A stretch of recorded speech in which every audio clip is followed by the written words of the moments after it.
Bab 521. Ye Chen benar-benar tidak menyangka bahwa keluarga Wu akan terlibat dalam masalah ini sampai batas tertentu.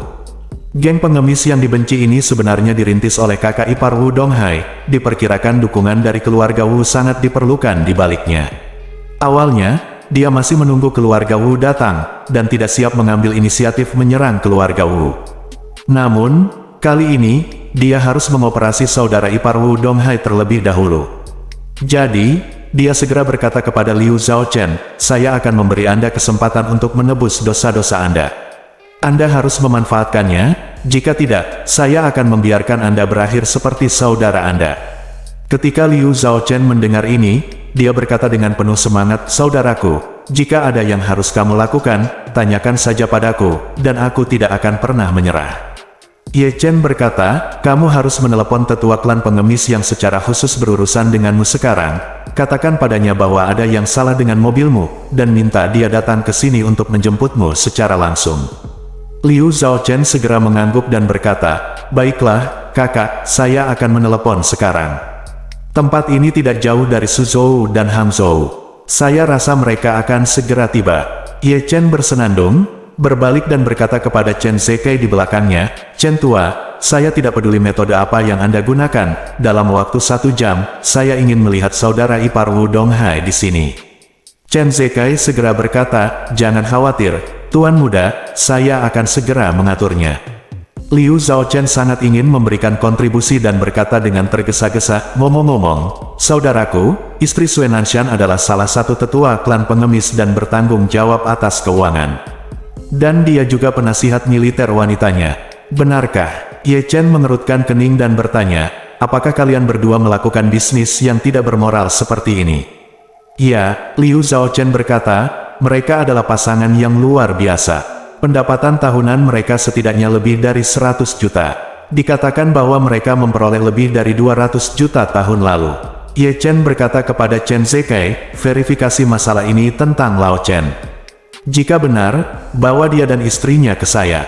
Chen Zekai mengangguk dan segera menelepon.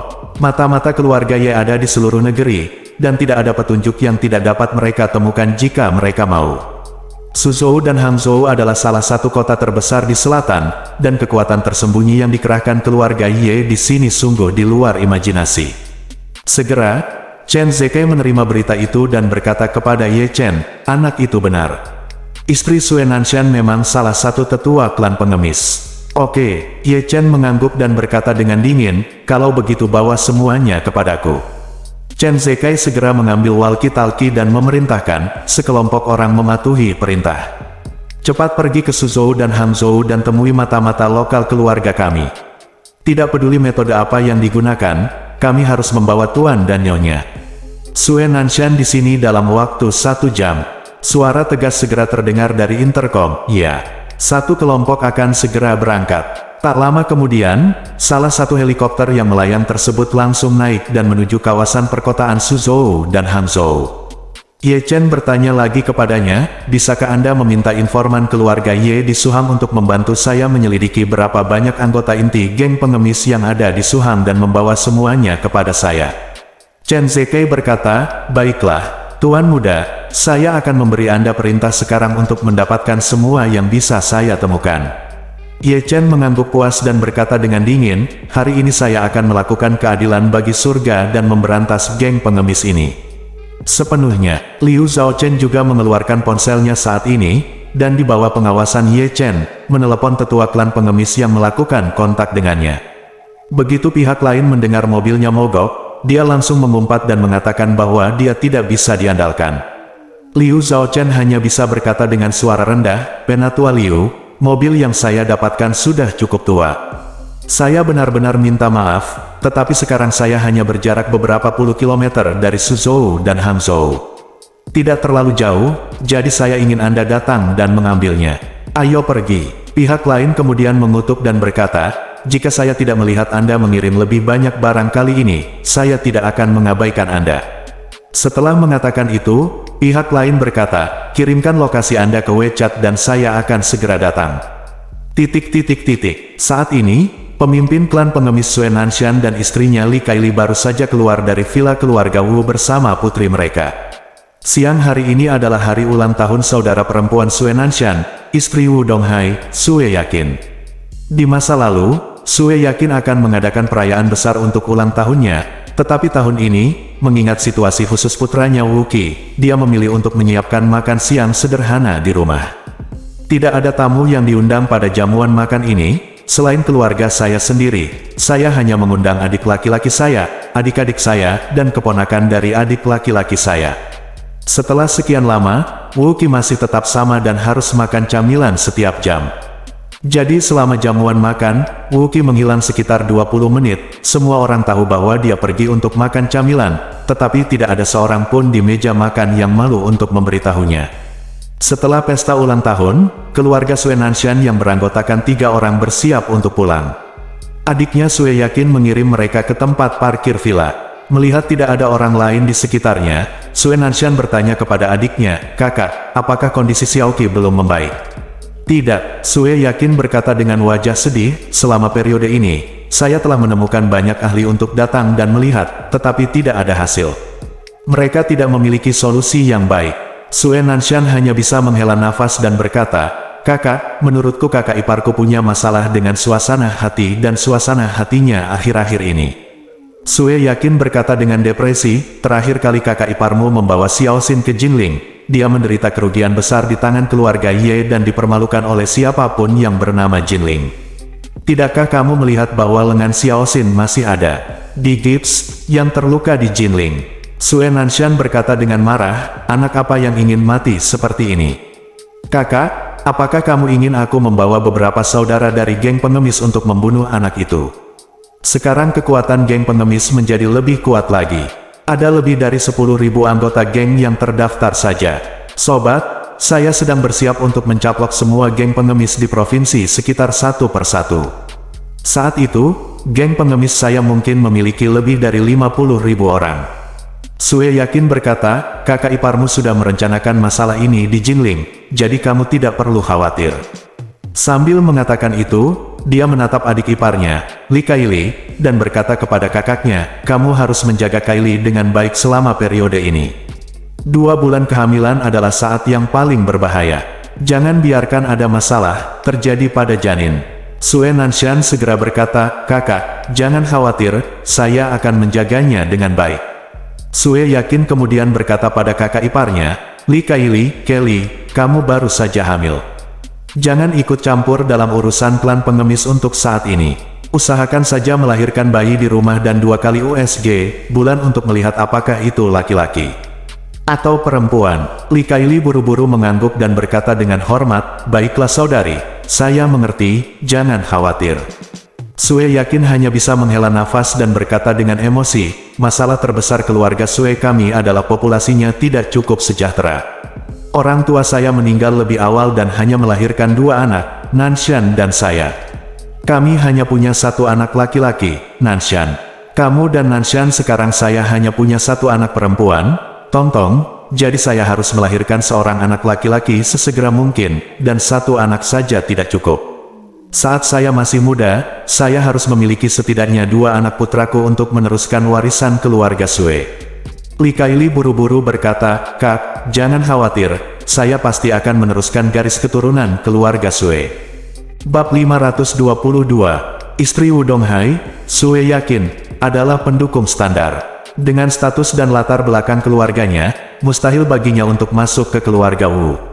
Tapi alasan mengapa Wu Donghai menikahkannya dengan keluarga Wu sepenuhnya karena Wu Donghai benar-benar mencintainya. Setelah menikah dengan keluarga Wu, Sue yakin mulai mencoba segala cara untuk membantu kakaknya Sue Nanshan. Sue Nanshan tidak memiliki banyak kemampuan, dia tidak pandai membaca, dan kemampuannya tidak setara. Ketika dia masih muda, dia mengambil banyak uang dari Sue yakin untuk berbisnis, tetapi pada dasarnya dia kehilangan semuanya. Karena tidak ada pilihan lain, Sue yakin pergi memohon kepada suaminya, berharap suaminya dapat memberikan sebagian bisnis keluarga Wu kepada adik laki-lakinya, yang dapat dianggap membantu adik laki-lakinya. Meskipun Wu Donghai meremehkan Sue Nanshan, dia tetap membantunya beberapa kali demi istrinya. Tapi Sue Nanshan adalah orang yang sangat bodoh, dan tidak masalah jika dia tidak memiliki kemampuan. Ketika orang lain membantunya menghasilkan uang, dia harus melakukan sesuatu untuk menghilangkannya. Pada akhirnya, Wu Donghai adalah bosan dengannya dan tidak mau repot-repot membantunya. Namun Sue yakin tidak ingin adik laki-lakinya menjadi biasa-biasa saja dalam hidupnya, melihat adiknya tidak memiliki banyak kemampuan nyata, namun ia tetap memiliki kemampuan untuk bersaing dengan orang lain. Ia membimbing adiknya untuk menapaki jalan tersebut, industri abu-abu. Bagaimanapun, Sue Nanshan adalah saudara ipar Wu Donghai, dan seluruh keluarga Wu memiliki pengaruh yang sangat kuat di selatan. Jadi dengan hubungan ini, setiap orang harus menghadapinya jika dia keluar untuk memanfaatkan orang lain. Setelah bekerja sambilan selama beberapa tahun, Sue Nanshan mengetahui sendiri tentang bisnis klan pengemis. Nama pengemis sebenarnya adalah nama yang dipinjam dari novel-novel silat. Yang mereka lakukan bukan sekedar kesatria dan kebenaran bagi negara dan rakyat, mereka mengorganisir sekelompok besar pengemis palsu, berpura-pura menjadi pengemis dan berbuat curang di mana-mana. Apalagi berbagai konflik kerap muncul antara geng pengemis dan geng pengemis. Misalnya terminal bus, stasiun kereta api, dan jalan niaga yang paling banyak dilalui orang menjadi lokasi favorit geng pengemis. Jika bisa mendirikan warung di sini, pasti mendapat banyak uang dalam sehari.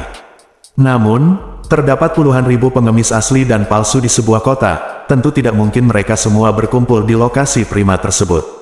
Oleh karena itu, berkelahi dengan geng pengemis lain, membentuk kelompok, dan merebut wilayah menjadi hal terpenting setelah mengemis.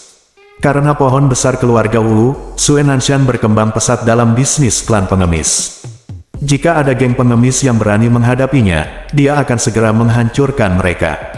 Jika dia tidak bisa menghancurkan mereka, dia akan meminta saudara perempuannya untuk meminta saudara iparnya, Wu Donghai, untuk maju meminta bantuan. Bagaimanapun, Wu Donghai juga merupakan pewaris keluarga papan atas. Dia tentu saja meremehkan bisnis abu-abu semacam ini, dan tentu saja dia tidak ingin terlibat.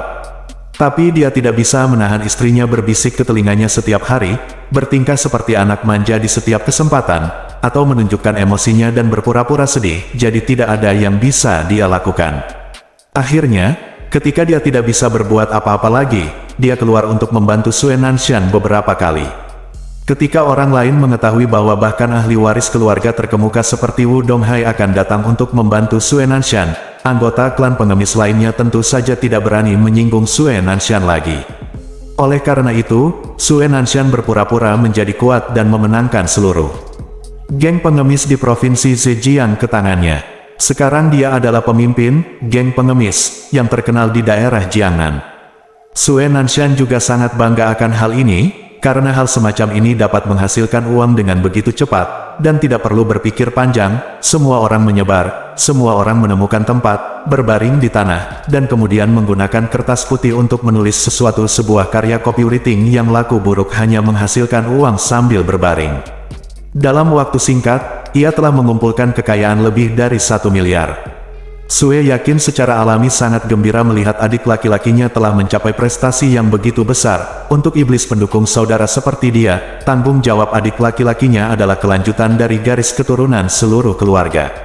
Orang tua keluarga Sue meninggal lebih awal dan mereka tidak memiliki banyak kerabat. Semakin mereka tertekan dan kurang sejahtera, semakin dia berharap keluarga Sue dapat menyebarkan cabangnya dan berkembang secepatnya, dan secara bertahap menjadi sebuah keluarga besar yang terkenal di daerah Jiangnan. Hanya dengan cara ini Anda dapat menyelesaikan misi Anda untuk keluarga Anda. Setelah mengantar adik laki-lakinya dan keluarganya, Sue yakin kembali ke villa. Wu Donghai duduk di ruang tamu dengan cerutu di mulutnya, dan berkata dengan sedikit kesal, "Yakin, baru-baru ini aku mendengar bahwa sekelompok pengemis saudaramu telah mendatangkan banyak anak untuk menghasilkan uang. Bisakah kamu memberitahunya dan membiarkannya menghasilkan uang?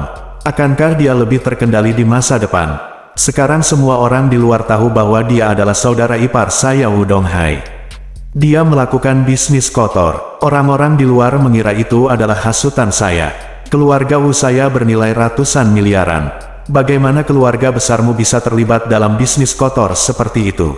Ketika Sue yakin mendengar ini, matanya merah karena kesedihan, dan dia tersedak dan berkata, "Suamiku, bukan berarti kamu tidak mengetahui situasi di Nanshan.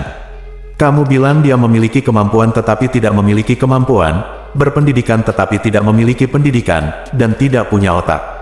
Yang bisa dia lakukan hanyalah memanfaatkan orang lain, apalagi yang bisa dia lakukan. Saya satu-satunya adik laki-laki. Jika dia memiliki kehidupan yang buruk, maka saya akan mati dengan mata terbuka. Hal yang paling tidak berdaya bagi Wu Donghai adalah melihat istrinya merasa sedih. Dia juga tahu bahwa ini hanyalah tipuan istrinya. Tapi bagaimanapun juga, karena cinta sejati, ketika dia melihatnya dirugikan, meskipun dia berpura-pura dirugikan, Wu Donghai akan merasa tertekan di hatinya. Jadi, dia hanya bisa menghela nafas dan berkata, Oke, jangan merasa sedih. Maksud saya, kamu juga harus menyapa Nanshan saat kamu berbalik. Ada banyak cara untuk menyingkir. Jangan mengambil keuntungan darinya. Kalau menyangkut perilaku menyimpang terhadap wanita dan anak-anak, jika dia punya nyali dan berani melawan dan membunuh, maka aku pasti bisa menjadikannya kaisar bawah tanah seluruh Jiangnan. Kenapa dia harus melakukannya? Apa yang kamu lakukan? Hal-hal yang merugikan wanita dan anak-anak setiap hari. Ceritakan hal ini kepada semua orang. Kamu benar-benar tidak menunjukkan wajahmu. Sue yakin mendatangi Wu Donghai dengan air mata berlinang, duduk di sampingnya, meraih lengannya dengan kedua tangan, dan tersedak dengan menyedihkan, suamiku, kamu tidak tahu seperti apa saudaraku, bagaimana dia bisa memilikinya. Apakah kamu mampu berkelahi dengan orang lain? Selain itu, dia adalah satu-satunya laki-laki yang tersisa di seluruh keluarga Sue kita. Tidak peduli apa, kita tidak bisa membiarkan dia keluar untuk berkelahi. Jika sesuatu terjadi padanya, kita Sue bukankah keluarga? Ini akan berakhir. Wu Donghai berkata tanpa daya, bukankah aku sudah memberitahumu? Jika dia berani melawan atau membunuh, aku akan melindunginya dari belakang. Denganku di sini, menurutmu siapa yang berani menyentuhnya di Jiangnan? Sue yakin menyeka air matanya dan berkata, bukan itu yang kamu katakan, suamiku. Ada banyak anak saat ini yang benar-benar bodoh. Mereka tidak peduli siapa kamu atau apa latar belakangmu. Dia mungkin akan mengambil pisau dan berkata untuk membunuh seseorang. Mereka yang memotong orang, jika mereka menyakiti Nanshan, bahkan jika kita membunuh mereka semua setelahnya, masalah apa yang akan terpecahkan? Saat dia mengatakan itu, dia meraih tangan Wu Donghai dan berkata dengan mata merah, suamiku, aku hanyalah adik laki-laki seperti Nanshan. Mohon diperhatikan bahwa aku telah bersamamu selama bertahun-tahun dan memberimu 2 putra. Mohon lebih perhatian, bersikaplah perhatian padanya. Wu Donghai menghela nafas dan berkata tanpa daya, hal-hal yang dilakukan Nanshan terlalu merusak karakter moralnya. Jika dia punya waktu lain kali, biarkan dia pergi ke kuil untuk membakar dupa lebih sering. Bab 523. Sue Nanshan sedang mengendarai Rolls-Royce-nya saat ini, dengan istrinya yang sedang hamil 2 bulan duduk di kursi penumpang dan putrinya yang berusia 6 tahun duduk di kursi belakang. Keluarga beranggotakan 3 orang itu berkendara kembali ke villa mereka, dan perjalanannya sangat lancar. Rolls-Royce itu melaju ke garasi dan berhenti. Sue Nanshan membuka pintu dan bersiap keluar dari mobil. Segera setelah itu, Li Kaili di sampingnya juga membuka pintu. Putri mereka sudah tertidur di kursi belakang. Li Kaili kemudian berkata kepada Sue Nanshan, suamiku, gendonglah putrimu dan kenakan pakaian padanya agar dia tidak masuk angin. Sue Nanshan mengangguk, dan setelah keluar dari mobil, dia mengulurkan tangan dan membuka pintu kursi belakang. Pada saat ini, beberapa pria berpakaian hitam tiba-tiba muncul di sekitar mereka. Masing-masing dari mereka memegang pistol di tangan mereka. Begitu mereka muncul, mereka mengarahkan pistol langsung ke dahi pasangan itu. Salah satu dari mereka berkata dengan dingin. Dia berkata, Sue Nanshan, tuan muda kami ingin bertemu dengan Anda. Kalian berdua, silakan ikut dengan kami. Sue Nanshan dikejutkan oleh pertempuran di depannya. Ia benar-benar tidak menyangka akan ada orang di Suhang yang berani memprovokasi dirinya.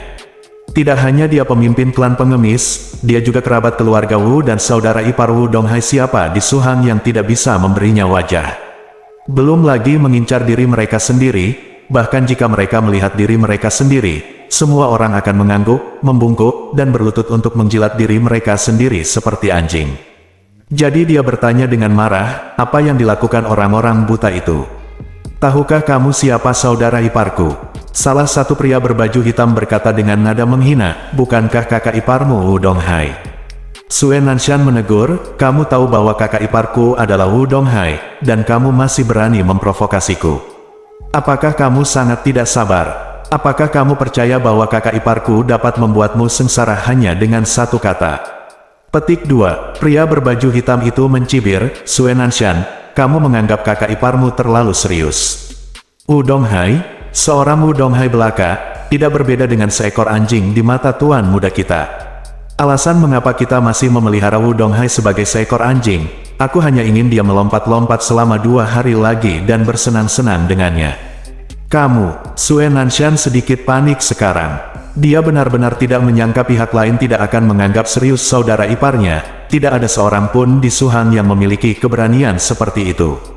Namun orang-orang berbaju hitam ini mengetahui dengan jelas bahwa dia adalah saudara ipar Wu Donghai. Namun mereka tetap bersikeras untuk menculiknya dengan pisau. Sepertinya mereka datang dengan niat buruk. Jadi, dia bertanya dengan gugup, siapa kamu? Siapa tuan mudamu? Pernahkah saya memprovokasi tuan mudamu? Pria berbaju hitam berkata, siapa tuan muda kita? Anda akan mengetahuinya secara alami jika Anda ikut dengan saya. Setelah mengatakan itu, dia mengarahkan senjatanya ke arah Li Kaili dan berkata dengan dingin, dan kamu, salah satu dari 9 tetua klan pengemis, kan? Ikutlah dengan kami juga. Pada saat ini, beberapa pria berbaju hitam menodongkan senjata ke arah mereka dan membawa mereka keluar dari garasi. Pada saat yang sama, sebuah helikopter perlahan mendarat di halaman Villa Sue Nanshan. Sue Nanshan menjadi semakin panik saat melihat pihak lain benar-benar mengendarai helikopter untuk menculiknya. Dengan formasi ini, sekilas Anda bisa tahu bahwa yang datang itu jahat. Pada saat ini, dia menemukan seorang pria berpakaian hitam berjalan keluar sambil menggendong putrinya yang sedang tidur. Dia berkata dengan panik, apa yang akan kamu lakukan? Putriku tidak bersalah. Jangan libatkan dia. Pria berbaju hitam itu mencibir, berapa banyak bayi dan anak kecil yang Anda culik dalam geng pengemis Anda? Bukankah mereka tidak bersalah? Bukankah anak-anak Sue Nanshan Anda adalah manusia dan anak-anak orang lain bukanlah manusia? Sue Nanshan tercengang. Sebelum dia dan istrinya pulih, mereka dipaksa naik helikopter oleh pria berbaju hitam. Yang juga dibawa ke dalam helikopter bersama mereka adalah putri mereka. Salah satu pria berbaju hitam mengeluarkan jarum suntik dan menyuntik putri Sue Nanshan dengan obat penenang. Suntikan obat penenang ini bisa membuat putri Sue Nanshan bisa tidur setidaknya 10 jam lebih. Setelah itu, pesawat dengan cepat naik dan terbang menuju jembatan tempat Ye Chen berada. Saat ini, di jembatan, keluarga Liu Zhao Chen yang beranggotakan 6 orang hampir kehabisan akal. Jiang Ming sangat ketakutan hingga dia pingsan dan terbangun beberapa kali. Tetua klan pengemis yang bertanggung jawab untuk membeli dan menjual orang sudah dalam perjalanan. Anak buah Chen Zekai telah memasang jaring di jembatan atas. Begitu orang ini muncul, dia akan segera dikendalikan. Liu Zhao Chen sedang berlutut di depan Ye Chen, darah di kepalanya akibat bersujud sebelumnya kini membentuk koreng darah, membuatnya terlihat sangat menakutkan. Tapi ekspresinya sangat ngeri. Dia memandang Ye Chen dan memohon, saudaraku, jika tetua geng pengemis itu datang nanti, tolong lepaskan keluarga kami. Kami pasti akan mengubah cara kami di masa depan, jangan pernah melakukan hal yang tidak bermoral seperti itu lagi. Ye Chen mencibir dan berkata, jika Anda benar-benar dapat memiliki ingatan yang panjang, Anda akan memiliki ingatan yang panjang ketika Anda membuat CD bajakan dan seseorang memotong tangan kanan Anda. Yang lain telah bekerja keras untuk berinvestasi dalam sebuah film dan bersiap untuk menayangkannya di bioskop untuk mendapatkan box office, untuk memulihkan biaya. Tetapi sebagai hasilnya, bajingan sepertimu langsung mencuri hasil kerja orang lain. Sampah dan bajingan tak tahu malu sepertimu yang terlibat dalam pembajakan seharusnya memiliki seluruh keluarga mati tanpa tempat pemakaman. Aku tidak menyangka kamu juga akan melakukan pembajakan. Itu saja, kamu benar-benar mengarahkan pandanganmu pada anak itu, kamu menambah rasa bersalah pada kejahatan. Liu Zhao Chen menangis, dia mengangkat tangan kanannya yang patah dan memohon, saudaraku, saya benar-benar bukan siapa-siapa dalam pembajakan. Saya pantas mati, saya sudah membayar harganya. Lihat, saya kehilangan tangan kanan saya di usia muda, hidupku tidak mudah beberapa tahun terakhir ini. Ye Chen berkata dengan dingin, tangan kananmu hanyalah harga yang kamu bayar untuk pembajakan. Sekarang kamu harus membayar harga untuk menculik dan mencuri anak-anak. Liu Zhao Chen menangis dan berkata, saudaraku, bagaimana kalau kamu menggunakan salah satu kakiku? Jika kamu menggunakan salah satu kakiku, aku pasti akan menjadi orang baik dalam hidup ini. Ye Chen tersenyum dan berkata, kamu cukup pandai bernegosiasi dengan orang lain. Bukan tidak mungkin salah satu kakimu cacat, tapi kamu mencuri total 10 anak. Untuk setiap anak, aku melumpuhkan salah satu kakimu, dan kamu punya 10 kaki untuk aku lumpuhkan. Liu Zhaochen tertegun sejenak, melihat ekspresi Ye Chen yang penuh dengan niat membunuh, seolah-olah dia akan bunuh diri hari ini. Dia panik di dalam hatinya dan berseru, saudaraku, meskipun aku tidak memiliki 10 kaki, total kita ada 7. 7 orang berarti 14 kaki. Ye Chen tersenyum dan berkata, kamu cukup pandai mengerjakan soal aritmatika, tetapi hal semacam ini tidak dapat dibatalkan oleh kalian bertujuh, karena hasil yang akan kalian hadapi bertujuh sama persis. Saat dia sedang berbicara, sebuah forklift tugas berat melaju dari jembatan langsung membawa mobil kelas Mercedes-Benz S. Suara Chen Zekai datang dari intercom, Tuan Muda, tetua klan pengemis telah dibawa ke sini. Dia berada di dalam sedan Mercedes-Benz S. Mobil itu anti peluru. Dia menolak keluar dari mobil, jadi saya akan melakukannya. Biarkan saja dia keluar dari mobil. Seberangi. Bab 524. Saat forklift semakin dekat, Ye Chen meminta orang-orang di sekitarnya untuk memberi ruang dan melambai kepada pengemudi forklift. Ayo, taruh dia di sini. Pengemudi forklift segera mengarahkan Mercedes-Benz S kelas anti peluru itu sampai ke Ye Chen. Pada saat ini, Chen Zekai berkata, jangan cemas, jangan turunkan dia sekarang. Jika tidak, jika dia tiba-tiba pedal akselerator akan melukai Tuan Muda. Lepaskan dulu roda 4-nya, lalu turunkan dia. Maka, beberapa pekerja dari lokasi konstruksi segera naik membawa peralatan dan melepas keempat rodanya. Saat itu, seorang lelaki gendut sedang duduk di dalam mobil. Lelaki gendut itu tampak ketakutan dan berteriak keras di dalam mobil, siapa kamu dan apa yang ingin kamu lakukan? Ye Chen mengabaikannya. Setelah keempat roda kendaraannya dilepas, forklift mengembalikan kendaraannya ke tempatnya. Ye Chen mengeluarkan ponselnya, menyalakan fungsi perekaman video, memandang pria gemuk di jendela mobil, dan berkata dengan dingin, kamu adalah tetua dari klan pengemis, kan? Kamulah yang bertanggung jawab membeli anak di bawah umur untuk klan pengemis, kan? Aku akan memberimu satu sekarang. Jika kamu tidak mengambil kesempatan untuk turun, kamu akan bertanggung jawab atas konsekuensinya. Pria gemuk itu memandangnya dengan ketakutan dan berseru, siapa kamu? Aku belum pernah melihatmu. Kami tidak boleh menyimpan dendam.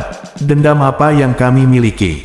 Ye Chen mengangkat Liu Zhaochen, menunjuk ke arahnya, dan bertanya kepada pria gendut itu, apakah kamu mengenali orang ini? Apakah kamu membuat perjanjian dengannya untuk mengambil alih 10 anak yatim piatu darinya? Wajah pria gendut itu tiba-tiba menjadi pucat. Segera, dia menatap Liu Zhaochen dengan marah dan mengutuk, Liu, beraninya kamu mengkhianatiku. Pada saat ini, Liu Zhaochen dipenuhi amarah dan tidak punya tempat untuk melampiaskannya. Dia menatapnya dan mengutuk dengan histeris, kamu bajingan, jika bukan karena kamu, saya tidak akan bisa mengambil jalan ini. Kamu punya menyakiti seluruh keluarga kami. Ye Chen menatap pria gendut itu lagi dan bertanya dengan dingin, saya akan bertanya untuk terakhir kalinya, apakah Anda akan turun? Pria gendut itu tidak akan berani keluar bahkan sampai mati, setidaknya dia bisa menemukan rasa aman di dalam mobil. Melihat dia acuh tak acuh, Ye Chen bertanya kepada Chen Zekai, apakah truk konstruksi yang datang ke sini memiliki peralatan las? Chen Zekai langsung bertanya melalui intercom, mobil siapa yang memiliki mesin las? Sebuah suara segera terdengar melalui intercom, Tuan Chen, saya memiliki satu set peralatan las dan inverter di mobil saya, hanya untuk pengelasan bergerak. Chen Zekai berseru, bawa ke sini dengan cepat. Sesaat kemudian, sebuah truk melaju. Setelah pengemudinya turun dari truk, ia langsung mengeluarkan satu set peralatan las dari kompartemen kargo belakang truk. Ye Chen menunjuk ke arah Mercedes-Benz S-Class dan berkata, karena pria gendut ini suka tinggal di dalam, maka las semua pintunya ke saya, temukan beberapa batang baja, dan las semua jendela ke saya. Banyak sekali kendaraan konstruksi yang datang membawa berbagai material dari lokasi konstruksi, yang sebagian besar berupa semen, pasir dan tanah, disusul batangan baja dan pelat baja lainnya. Mendengar perintah Ye Chen untuk mengelas mobil hingga mati, pekerja tersebut segera memanggil beberapa pekerja untuk membantu. Segera setelah itu, banyak orang dengan cepat berlari membawa berbagai batang baja dan pelat baja. Ketika pria gemuk di dalam mobil melihat pertempuran ini, dia sangat ketakutan dan bertanya dengan suara serak, "Apa yang akan kamu lakukan?" "Aku tidak punya dendam padamu, mengapa kamu melakukan ini?" "Saya," Ye Chen mencibir, "jika kamu menculik dan memperdagangkan anak-anak, semua orang akan menghukummu. Kamu harus siap mental untuk melakukan bisnis tidak bermoral semacam ini." Setelah itu, dia berteriak, "Las untukku." Beberapa pekerja langsung sibuk, mula-mula menutup semua pintu Mercedes-Benz, lalu menggunakan berbagai pelat baja bertulang untuk mengelas semua jendela Mercedes-Benz ke dalam sangkar. Pria gendut itu menjadi semakin ketakutan, dan seluruh tubuhnya hampir roboh. Dia telah merasakan sesuatu secara tidak sadar, tetapi pada saat ini, jauh di lubuk hatinya, dia masih menipu dirinya sendiri dan tidak dapat mempercayainya. Ponsel Ye Chen telah merekamnya, dan tentu saja itu juga merekam seluruh adegan dirinya dilas sampai mati di dalam mobil. Pria gendut itu memandang Ye Chen dan mengancam dengan keras dengan seluruh kekuatannya, "Aku memperingatkanmu, cepat lepaskan aku. Kakak ipar bos kita adalah Wu Donghai dari keluarga Wu. Kamu pasti pernah mendengar nama Wu Donghai, kan? Tidak mungkin kamu bisa menyinggung perasaannya. Jika kamu berani melawanku hari ini, bosku dan saudara iparnya Wu Donghai pasti tidak akan membiarkanmu." Ye Chen tersenyum dan berkata, Bosmu sudah dalam perjalanan ke sini, biarlah, aku akan membiarkan dia mengawasimu dalam perjalanan nanti." Saat dia sedang berbicara, sebuah helikopter terbang dengan cepat di langit. Beberapa menit kemudian, pesawat mendarat perlahan. Beberapa pria berbaju hitam mengawal Sue Nanshan dan istrinya Li Kaili dari helikopter. Ketika Sue Nanshan melihat pertempuran di depannya, dia langsung ketakutan dan kehilangan akal sehatnya. Dia sudah lama berada di sini, dan dia belum pernah melihat pertempuran yang begitu mengerikan. Puluhan kendaraan konstruksi langsung menyegel seluruh jembatan, beberapa helikopter diparkir di atas jembatan, dan puluhan pria berbaju hitam membawa peluru tajam. Bagi yang belum tahu, mereka mengira pasukan sedang melakukan semacam latihan. Dia tidak bisa tidak bertanya-tanya dalam hatinya, siapakah orang-orang ini? Siapa yang kamu sakiti? Di antara gerombolan pengemis yang biasa bersaing dengannya dalam urusan bisnis, siapa yang punya kemampuan sehebat itu? Pria berbaju hitam membawanya ke Ye Chen. Ye Chen menatapnya dan bertanya dengan dingin, "Apakah kamu Sue Nanshan?" Hati Sue Nanshan menegang dan dia tanpa sadar bertanya, "Siapa kamu? Mengapa kamu datang kepadaku?" Ye Chen tersenyum dan berkata, Akulah yang menginginkan hidupmu." Ketika Sue Nanshan mendengar ini, wajahnya menjadi dingin dan dia berkata dengan marah, "Kamu menginginkan hidupku? Tahukah kamu siapa saudara iparku?" Ye Chen tersenyum dan berkata, "Saya tahu, bukan Wu Donghai." "Apakah menurut Anda Wu Donghai dapat menyelamatkan Anda saat ini? Jika Wu Donghai, seekor anjing tua, datang hari ini, saya akan membunuh seluruh keluarga Wu hari ini." "Ini dia, kamu?" Sue Nanshan terkejut, dia tidak mengerti mengapa pemuda di depannya begitu percaya diri dan berani mengucapkan kata-kata sombong seperti itu. Siapa Wu Donghai? Wu Donghai adalah eksistensi yang tidak dapat ditandingi oleh siapapun di seluruh Jiangnan dan tidak ada yang berani menyinggung. Dia adalah Raja Jiangnan, tapi pemuda di depannya sama sekali tidak menganggap serius Wu Donghai. Apa yang membuatnya begitu percaya diri? Pada saat ini, pria gendut, yang telah dilas sampai mati di dalam mobil Pinji, membuka celah di jendela mobil dan berteriak keluar, Bos, Anda harus menyelamatkan saya, bos." Sue Nanshan terkejut, dia berbalik dan menemukan bahwa orang yang duduk di dalam mobil Mercedes-Benz yang dilas itu sebenarnya adalah salah satu dari 9 tetua geng pengemisnya. Dia buru-buru berkata dan bertanya, "Liu Tua, kenapa kamu ada di sini?" Tetua geng pengemis di mobil Pingzi menangis dan berkata, "Bos, saya di sini untuk mengambil barang. Saya tidak menyangka bahwa anak laki-laki bernama Liu yang berinteraksi dengan saya benar-benar menipu saya. Dialah yang bergabung dengan yang lain, untuk menimbulkan bahaya. Bos, Anda harus menyelamatkan saya." Sue Nanshan sangat ketakutan sehingga pertempuran ini jelas mengancam nyawa. Jika pihak lain berani membunuh orang yang lebih tua, maka dia harus berani bunuh diri. Dia sangat gugup dan takut sehingga dia bertanya kepada Ye Chen dengan gemetar, "Saudaraku, kesalahpahaman apa yang Anda dan saya miliki? Atau apa yang Anda inginkan? Tanyakan saja, selama saya, Sue, dapat memberikannya kepada Anda, saya pasti akan memberikannya kepada kamu." Tolong biarkan kami pergi. Ye Chen berkata dengan dingin, geng pengemismu telah melakukan beberapa hal yang tidak bermoral. Yang kuinginkan hari ini adalah jalan surga. Keadilan. Bab 525. Sue Nanshan berkata dengan ngeri, saudaraku, kakak iparku Wu Donghai dianggap sebagai tokoh terkemuka di Jiangnan. Jika kamu membunuhku, dia pasti tidak akan melepaskanmu. Daripada membalas satu sama lain seperti ini, kenapa tidak bisa kita mengubah konflik menjadi persahabatan? Ye Chen tersenyum tenang dan berkata, maaf, kamu ingin mengubah pertengkaran denganku menjadi persahabatan, tetapi kamu tidak layak. Bahkan Wu Donghai pun tidak layak. Wu Donghai, yang kamu anggap sebagai dewa, hanyalah seorang kotoran di mataku. Setelah itu, dia menambahkan, Sue, jangan khawatir. Ayo datang satu persatu. Aku akan mengirim adikmu pergi dulu, lalu aku akan ngobrol baik denganmu. Segera setelah itu, Ye Chen memandang pria gendut di mobil Pingxi dan berkata dengan suara dingin, kamu menculik dan memperdagangkan anak-anak. Kamu tidak punya hati nurani, kamu bertindak sebagai pengkhianat harimau, dan semua orang mendapatkannya dan menghukummu. Hari ini saya akan melakukan keadilan bagi Tuhan dan membiarkan Anda melakukan apa yang telah Anda lakukan. Untuk membayar harganya, tidakkah Anda menyukai Mercedes-Benz Anda? Tidakkah Anda suka tinggal di dalamnya dan tidak pernah keluar? Baiklah, biarkan mobil ini jadilah peti matimu dan biarkan bosmu mengirimmu pergi.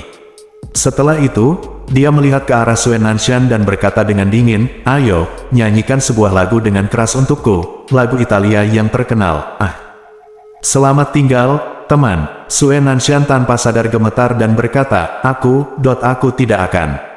Ye Chen memarahi, apakah kamu bercanda? Siapa yang tidak bisa menyanyikan lagu klasik seperti itu? Sue Nanshan memang bisa menyanyikan lagu ini, dan dia sering menyanyikannya di teater, tapi bagaimana dia bisa rela menyanyikannya saat ini? Pemuda di depannya mengelas salah satu jenderalnya hingga tewas di dalam mobil Mercedes-Benz. Ia juga mengatakan bahwa ia ingin mobil ini menjadi peti matinya, yang berarti ia akan mati di dalam mobil tersebut. Kamu tidak bisa menyelamatkan saudaramu, dan kamu tidak bisa menyanyikan, selamat tinggal, teman, dengan keras saat dia meninggal, bukan? Melihat dia tidak berbicara, Ye Chen segera berteriak, penembak jitu, patahkan kaki kanannya.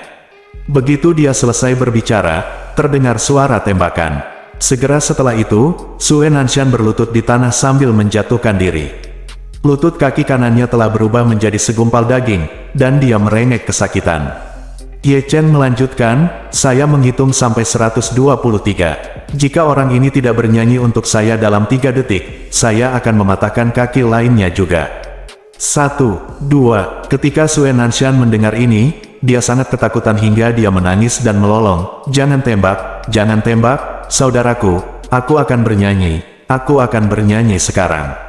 Setelah itu, dia menahan rasa sakit yang parah di lutut kanannya dan bernyanyi dengan suara gemetar dan tersedak isak tangis, selamat tinggal, teman, selamat tinggal, teman, selamat tinggal, teman, selamat tinggal. Ye Chen memandang pria gendut di mobil Pingxi dan bertanya sambil tersenyum, apakah kamu mendengar itu? Kakak tertuamu bernyanyi untuk mengantarmu pergi, kamu dapat melanjutkan perjalanan dengan tenang. Pria gendut itu pingsan kesakitan, menamparkan jendela mobil dan berteriak, saya tidak ingin mati, tolong selamatkan hidup saya benar-benar tidak ingin mati.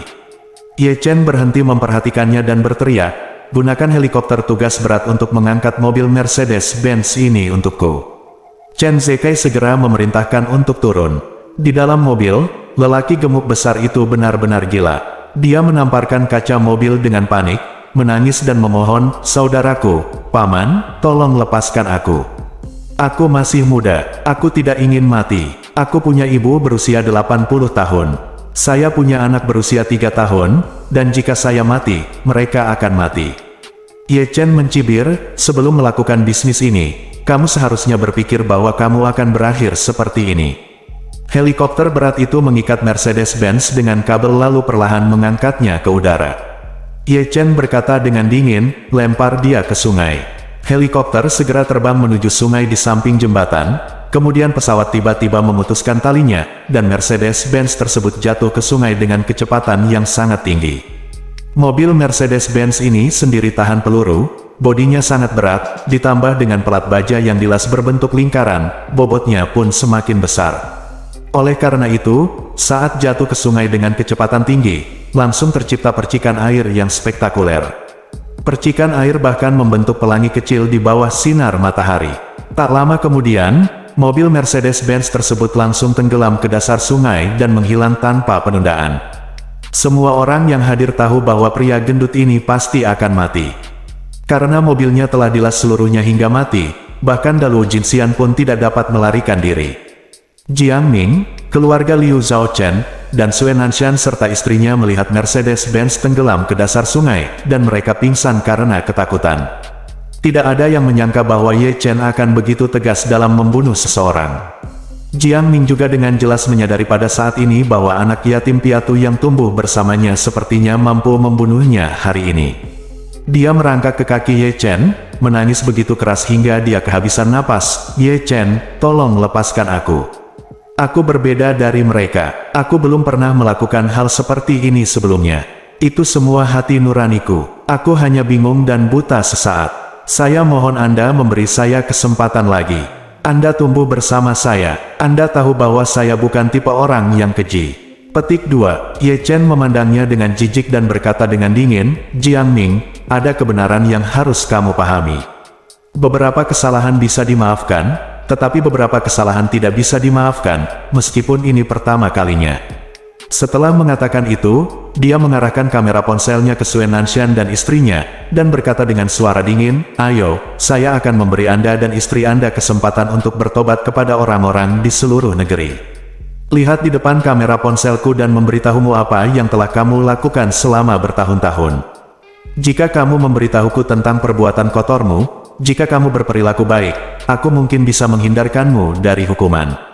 Istri Sue Nanshan, Li Kaili, hampir terpana karena ketakutan, tetapi pada saat ini, dia tiba-tiba berlutut di tanah sambil menjatuhkan diri, menangis dan memohon belas kasihan, "Saudaraku, maafkan aku hanya istri Sue Nanshan. Aku tidak tahu sama sekali hal apa yang dia lakukan dalam kehidupan sehari-hari. Aku benar-benar tidak bersalah." Saat dia mengatakan itu, dia menunjuk ke perutnya yang rata dan berkata, "Sejujurnya, saya sudah hamil 2 bulan.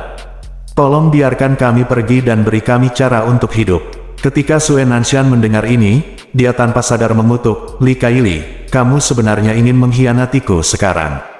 Li Kaili tiba-tiba meledak, "Sue Nanshan, aku sedang mengandung benih keluargamu.